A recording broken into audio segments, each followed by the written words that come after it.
Have you ever wondered how a villain could have been a hero if only circumstances had shifted? Uh, um, Before diving into this intriguing concept, don't forget to subscribe to the channel and hit that like button. Thanks for watching.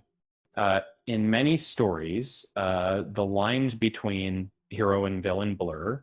Uh, Characters often driven by grief or a distorted sense of justice can appear villainous. Yet their motivations reveal a deeper complexity. If fate had been kinder, these characters might have been celebrated as heroes instead.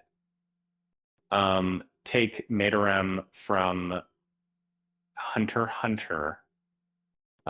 Initially, he embodies the archetype of a ruthless monster, believing himself superior to humans. However, his journey takes a turn when he meets Komugi, a quiet girl who teaches him about kindness and love.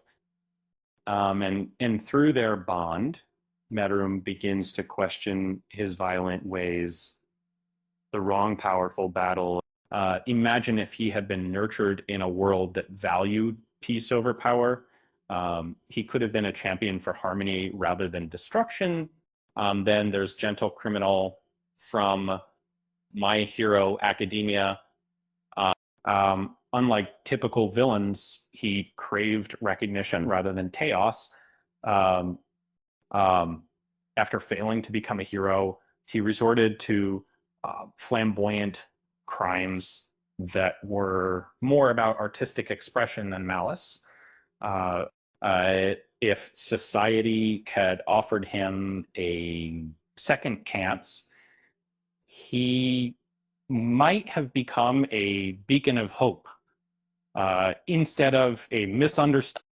His final stand showed his true character, fighting not for destruction, but for understanding. uh, Scar from Full Metal Alchemist Brotherhood presents another poignant example. Once a peaceful monk, his life spiraled into vengeance after the tragic loss of his family during war. Scar's journey illustrates how trauma can transform a peaceful soul into a vengeful figure. Yet, as he grapples with his past, he forges alliances with former enemies, showing that redemption is possible. Uh, Given different circumstances, he could have been a national hero instead of a feared villain. Um, Annie Leonhardt from Attack on Titan is another character shaped by her environment. Um, Trained to be a weapon, she follows orders without question, believing her kind to be inherently evil. And if she had grown up in a more compassionate society, she might have fought for humanity rather than against it. Her internal struggle reveals a character capable of loyalty and friendship, hinting at the hero she could have been.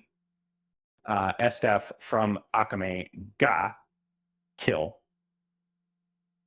is a formidable general, yet her cruelty stems from a harsh upbringing. If she had been raised in a nurturing environment, her strength could have been a force for good. Instead of leading the empire in conquest, she might have become protector of the innocent, using her powers to inspire rather than instill fear. Um, Lastly, Julie from Puella Magi Madoka Magico operates on cold logic, collecting emotional energy from magical girls. That while many see it as a villain, QB's actions stem from a lack of empathy rather than malice. And if it had understood the emotional weight of its actions, it could have collaborated with the girls instead of manipulating them. These characters remind us that villainy often depends on perspective, with a little compassion and understanding. They could have been heroes in their own right. And remember, why did the villain go to therapy to work on their issues? With that said, thanks for watching. And until next time, bye for more business.